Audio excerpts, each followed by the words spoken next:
Hi there, welcome to this episode of Kitchen Flavors with Merla.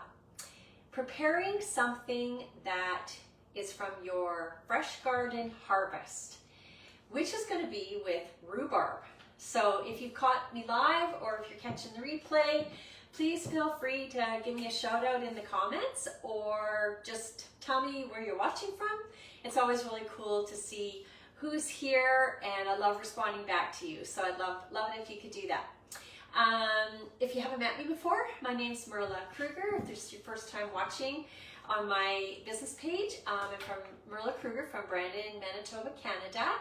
And I'm on a journey of making life in the kitchen for me more creative, more fun, more flavorful, using some cool, really good quality organic spices and extracts. Some aren't organic, but I'm with a direct sales company that offers a lot of these things. So if you ever feel that you want to know more about it, please feel free to reach out to me. It's always great to share something that we love, right? So like I said, today we're going to be making a tangy rhubarb chutney. How many out there have made a chutney?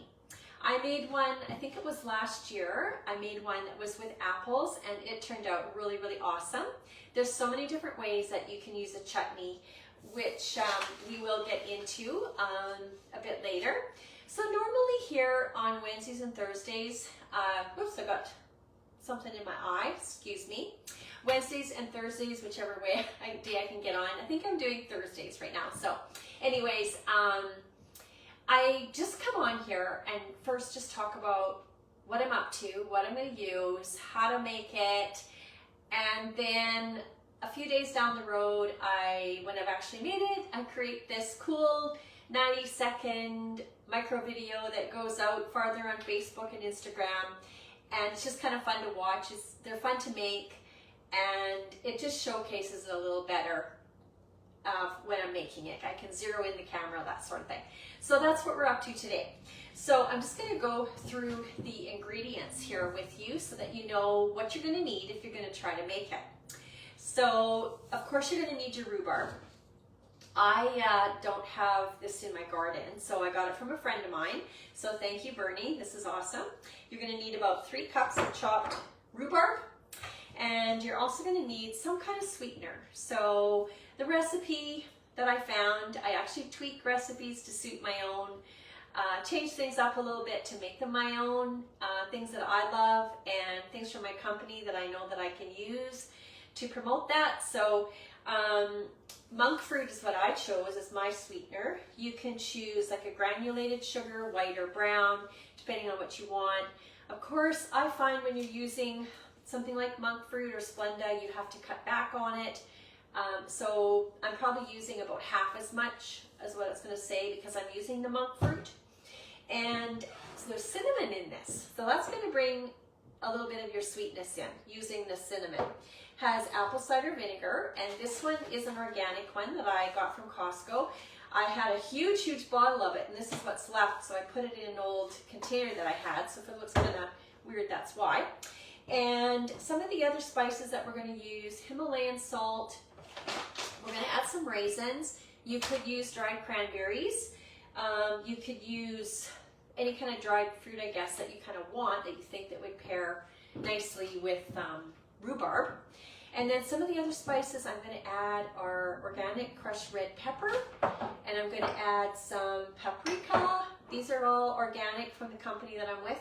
Nutmeg and some ginger. I'm also on Instagram there, so I want to make sure you guys can see that too. So that's basically it. Super easy. I'm all about easy, convenient meals, snacks, entrees, whatever. This is kind of a little bit of a side dish. So many uses for chutney, how you can use them, right? It's kind of cool. So we'll just kind of go through how you make it. Of course, just rinse your rhubarb, cut it into chunks, cut it into about 1/2-inch pieces, I guess would probably be good. 3 cups. And then you're going to need like a really heavy saucepan to cook it in. So, and you just add your rhubarb to the pot, and then you want to add in some of your spices that you're going to use. the cinnamon, all the other spices that you have, and add your, the raisins or whatever you're going to add as well, and the vinegar and the salt. And so just on a really slow, medium heat on the stove, you're going to want to bring it to a boil, stirring it, okay, quite a bit. And then after you've got it cooked down a bit, you just want to use a potato masher with the back of a spoon to keep mashing the rhubarb to break it up. And then it just blends in all of the spices into the rhubarb so nicely to make it like a chutney-like consistency. So you could kind of make it the consistency that you want. If you want it more blended, go for it. If you want it chunky, go for it. And that is basically it. And you just let it cool. You just cook it till it's done to the consistency that you want, and you just store it in clean, sterilized containers. Like, that is it. And you have got the yummiest condiment ever out there. So made from something fresh from your garden, right? I wish I had a rhubarb plant, but joke was, and on the weekend we went to the cottage, and we do have a rhubarb that someone planted in our backyard a few years back, and it had like one stem of rhubarb. So we cut it off. Oh, there was one other small one, we left it. So I came home and made myself this tiny little dish of rhubarb custard with it. I didn't even share it with my husband. So that's was kind of a funny joke. Anyways, so some of the health benefits with this, I thought I'd share, just some of the things. So rhubarb is a very tangy, it's actually a vegetable, not a fruit. It's, of course, a great source of fiber, helps with digestion, keeps you feeling fuller longer when you're using something like this. Very rich in antioxidants, of course, so that your doesn't spike your blood sugar levels. So it makes it kind of a perfect thing to be eating, right? Monk fruit is a natural sweetener that is low in calories, and that's really good. So cinnamon, anti-inflammatory properties. Cinnamon can help reduce inflammation in your body, which is great, and can even lower blood sugar levels. Apple cider vinegar is a powerhouse ingredient that I'm trying to use more and more. It can aid in weight loss, improves your digestion, boosts your immune system. Raisins have iron and potassium. They can also aid in helping your blood pressure and keeping it in check. Now, anything I'm saying here about medical, of course, not a doctor or anything like that. So just things that I've read, things that I've researched, sharing with you guys that you could check out, but just some research is done on these things, and we can look these up, and some of the benefits have been tested and tried. So crushed red pepper adds a kick to it. Lots of spice, contains capsaicin, which can boost your metabolism. Paprika is rich in vitamin A, vitamin E. Paprika supports healthy skin and immune function as well. Nutmeg, it's a warming spice. So it actually helps with digestion, that sort of thing.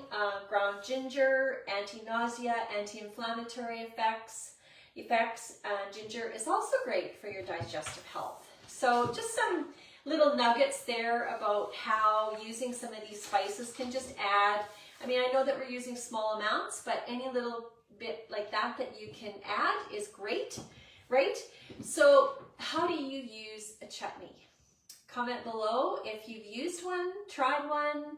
How do you like them? What have you used them for? Here's just some suggestions with a chutney. You could actually mix it with sour cream for a dip. I thought that was good. Add it to a barbecue sauce. I've done that. That really ups the flavor for sure. In the barbecue sauce, you could add it to mayonnaise and use it on a sandwich. You could serve it over a block of cheese as an appetizer. Done that before. You could use it on bruschetta or bread, a a grilled cheese sandwich, depending on the type of chutney you're making. You could add it to the stuffing on your turkey. Add it to chicken salad, just to change that up a bit. Stuff it in a puff pastry or in a, what do you call those? Oh, what are they called? The phyllo pastry? I'm not sure I'm saying that right. With goat cheese, add that in together. Bake it on brie. Oh, I've tried that one. That's an awesome one. I love that.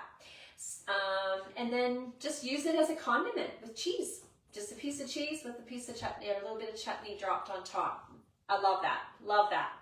So I'm going to make this, and I'm going to make a little video and share it with you guys. So if you have any questions, reach out to me. I'm going to be sharing the recipe later on too. So if you want a printable one, you can always ask me for it. And I'm making these up on Canva. I love doing that. So I usually make a PDF. If you would like to subscribe to my monthly email, I share about my journey.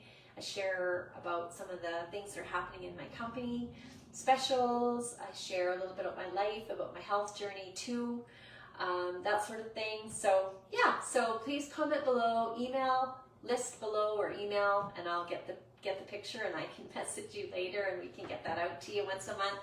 So I usually try to have it out between the 1st and the 7th of the month. Sometimes I drag my butt, but I'm trying to be more consistent with that. But I do love connecting with you and making that email to share with you what's going on in my life. So thank you so much for joining me here today. If you've caught me here, I really do appreciate it. And it's going to be fun to make this one. So enjoy the rest of your day, evening, morning, whatever it is, wherever you are. And thanks for joining me today. Bye for now.